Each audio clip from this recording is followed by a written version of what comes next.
હવામાન નિષ્ણાંત અંબાલાલ પટેલની આગાહી 8 થી હવામાનમાં પલટો આવશે। 13 થી 16 જુલાઈ દરમિયાન વરસાદી ઝાપટા પડવાની શક્યતા।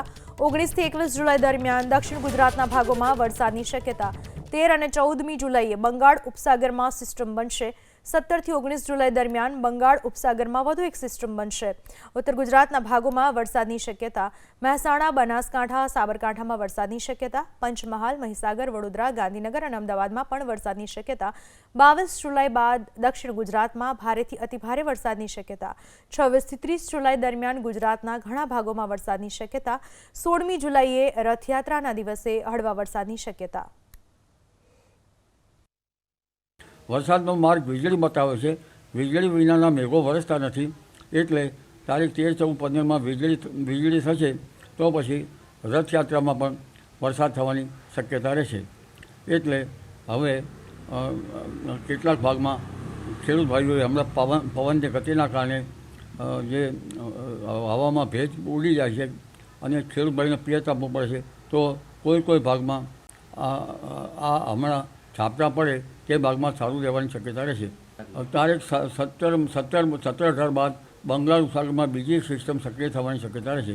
તેની અસર પર તારીખ 19 થી 22માં ગુજરાતના ભાગમાં થવાની શક્યતા રહેશે, જેમાં ગુજરાતના ઘણા ભાગોમાં આ સિસ્ટમની અસર થવાની શક્યતા રહેશે।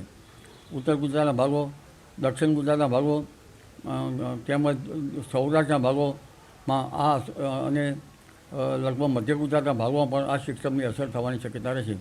ખાસ કરીને તારીખ 22 થી 23-24માં દક્ષિણ ગુજરાતના ભાગોમાં ભારે વરસાદ થવાની શક્યતા રહેશે અને ધીરે ધીરે અતિ ભારે વરસાદ થતાં આ વરસાદ પશ્ચિમ ઘાટમાં જામવાની શક્યતા રહેશે। તારીખ 24, 25, 26માં મુંબઈ, મહારાષ્ટ્રના ભાગોમાં વરસાદ થવાની શક્યતા છે। આ દશામાં દક્ષિણ ગુજરાતમાં પણ વરસાદ થવાની શક્યતા રહેશે। તારીખ 27 થી 30માં વરસાદ થવાની શક્યતા રહેશે, જેમાં સૌરાષ્ટ્રના ઘણા ભાગોમાં વરસાદ થવાની શક્યતા રહેશે। પશ્ચિમ સૌરાષ્ટ્રમાં દ્વારકા, પોરબંદર, જામનગરના ભાગોમાં વરસાદ થવાની શક્યતા રહેશે। ઉત્તર સૌરાષ્ટ્ર, રાજકોટમાં વરસાદ થવાની શક્યતા રહેશે। કચ્છના ભાગોમાં વરસાદ થવાની શક્યતા રહેશે। મધ્ય ગુજરાતના ભાગોમાં વરસાદ થવાની શક્યતા રહેશે। વડોદરા તેમજ અમદાવાદ, ગાંધીનગરના ભાગોમાં વરસાદ થવાની શક્યતા રહેશે। ઉપરાંત પંચમહાલના ભાગોમાં વરસાદ થવાની શક્યતા છે। એટલે ઉત્તર ગુજરાત, બનાસકાંઠા, સાબરકાંઠા, અરવલ્લી, પંચમહાલ, મધ્ય ગુજરાત, પૂર્વ ગુજરાત બધા સગળા ભાગોમાં વરસાદ થવાની શક્યતા રહેશે। જ્યાં ખેડૂત ભાઈઓ વરસાદની રાહમાં છે ત્યાં આ વરસાદ સારો થવાની શક્યતા રહેશે।